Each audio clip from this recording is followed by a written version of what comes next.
Halo, hai teman-teman semua, kembali lagi ke channel Negeri Oportunis.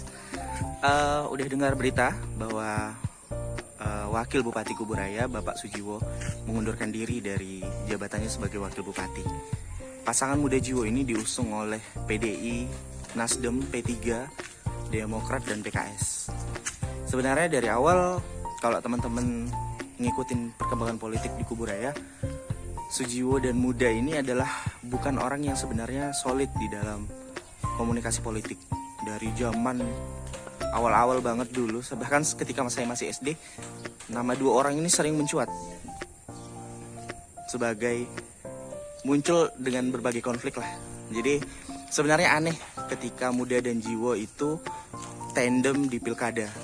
Maka menjadi aneh orang yang dulunya penuh dengan konflik kemudian menyatu hanya untuk pilkada gitu. Dan benar itu terbukti. Mereka lebih cocok menjadi rival ketimbang menjadi tandem. Dari isu yang berkembang hari ini ada dua isu. Yang pertama adalah ketika perjanjian politik antara Muda dan Jiwo itu dilanggar oleh Muda sehingga menyebabkan Jiwo kecewa. Itu isu yang berkembang pertama. Yang kedua adalah tentang dana COVID-19 yang disalahgunakan oleh Muda. Itu masih berkembang juga. Wallahu alam mana yang benar dan mana yang salah. Itu hanya desas-desus yang beredar di lingkungan Kuburaya. Tapi yang menarik adalah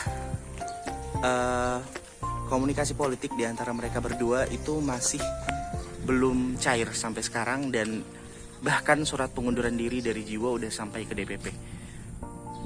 DPP Partai PDI Perjuangan. Jadi ya itu bagian daripada konsekuensi ketika ketua dan wakil sama kuatnya, bahwa sebenarnya secara konstelasi politik Sujiwo itu bisa dianggap setara dengan Muda secara kekuatan politik di basis massa. Kemudian ketika Muda mengajaknya sebagai wakil, itu adalah bagian dari konsekuensi ketika Muda nggak bisa mengendalikan wakilnya, yang juga karena wajar sebenarnya ketika Jiwo juga memiliki pemikiran sendiri dan memiliki tindak tanduk sendiri, karena secara basis kekuatan politik yang saya bilang tadi mereka sama kuatnya, walaupun secara konstitusi dan birokrasi Jiwo masih di bawah Muda.